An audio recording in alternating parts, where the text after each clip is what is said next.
चंडीगढ़ के स्वास्थ्य सचिव यशपाल गर्ग ने भेष बदलकर सेक्टर 16 के सरकारी अस्पताल GMSH 16 का औचक निरीक्षण किया और जांच में पाया कि इमरजेंसी के डॉक्टर दवा का सॉल्ट लिखने के बजाय मरीजों को ब्रांडेड दवाइयां लिख रही हैं। इतना ही नहीं, अस्पताल परिसर में मौजूद दवा की तीनों दुकानों पर बिना मांगे मरीजों को दवा का बिल नहीं दिया जा रहा था। साथ ही कैंटीन में साफ सफाई की भी कमी पाई गई। इन सब खामियों को लेकर स्वास्थ्य सचिव ने ड्रग इंस्पेक्टर समेत अस्पताल प्रशासन से अलग अलग कमियों पर जांच कर रिपोर्ट तलब की है।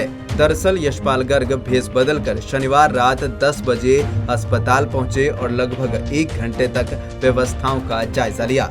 गर्ग सबसे पहले इमरजेंसी में गए, जहां पर मरीजों को मानकों के अनुरूप देखा जा रहा था। डॉक्टर के पूछे जाने पर उन्होंने अपना नाम राजपाल बताया और पेट दर्द की शिकायत की।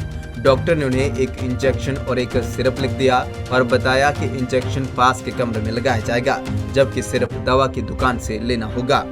जब वह अस्पताल परिसर में मौजूद दवा की दुकान नंबर 6 पर पहुंचे तो वहां से उन्हें डॉक्टर द्वारा लिखी गई सिर्फ 225 रुपए में मिली। दुकानदार ने मांगने के बाद ही उन्हें बिल दिया। इसके बाद गर्ग दवा की दूसरी दुकान पर पहुंचे।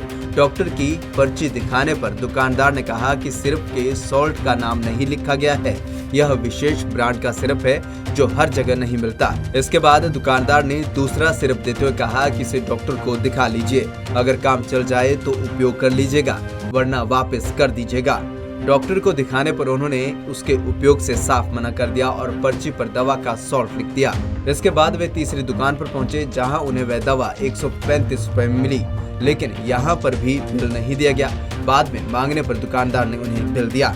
स्वास्थ्य सचिव का कहना है कि शॉप नंबर 9 पर दवा वापस करने पर दुकानदार ने पहले वाले सीरियल नंबर पर ही नया 135 रुपए का बिल बना दिया, जो मानकों के तहत गलत है। इस संबंध में उन्होंने चारों बिलों की प्रति ड्रग इंस्पेक्टर को देकर मामले की पड़ताल करने के निर्देश दिए हैं। साथ ही कहा कि दुकानदार मरीजों को बिना मांगे बिल उपलब्ध नहीं करा रहे हैं, इसकी भी जाँच की जानी चाहिए।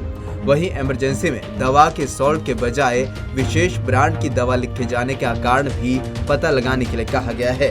वहीं शॉप नंबर 6 से दवा निर्माता कंपनी के साथ किस कीमत पर दवा की खरीद की है, यह भी पता लगाने को कहा गया है। वहीं स्वास्थ्य सचिव ने 2 जनवरी 2023 को जारी किए गए generic medicine and prescription guideline का हवाला देते हुए कहा कि डॉक्टरों को ब्रांड के बजाय दवाओं के सॉल्ट लिखने का निर्देश दिया गया है, लेकिन उसका पालन नहीं किया जा रहा है। विभाग ऐसे डॉक्टरों को चिन्हित कर रहा है और जल्द ही उन पर उचित कार्रवाई सुनिश्चित की जाएगी। वहीं इस निरीक्षण के दौरान दवा की दुकान नंबर 6 के अतिक्रमण को हटाकर खाली कराए गए रास्ते पर फिर से अतिक्रमण मिला। रास्ते में दवा के कार्टन और कुर्सियां रखी गई थी, जिनसे आने जाने का रास्ता ब्लॉक था। स्वास्थ्य सचिव ने इसका भी संज्ञान लिया और रास्ता खुलवाने के निर्देश दिए हैं। पंजाब केसरी टीवी के लिए चंडीगढ़ से भगवत सिंह की रिपोर्ट।